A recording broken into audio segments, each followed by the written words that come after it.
आपण पाहू शकतो मित्रांनो, सफरचंदांच्या झाडावर आलेली अळी आणि त्याच्यावर पिवळेपणा पण आलेला आहे. सफरचंदांच्या पानावरती हे दाखवतो मी तुम्हाला. हे बघा, पिवळसर पण आलेला आहे. हे बघा,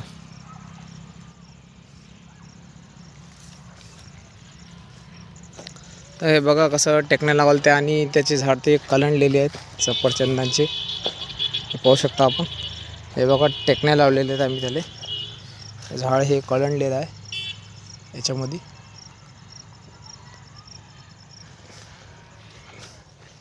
तर आपण पाहू शकता. हे बघा, हे पण झाड तसंच झालेलं आहे. याला भर पाहिजे, कारण की हे असे खाली वाकून राहिले आता, कारण की याला वजन झालेले आहे. याला टेकण्या लावावे लागणार आहे.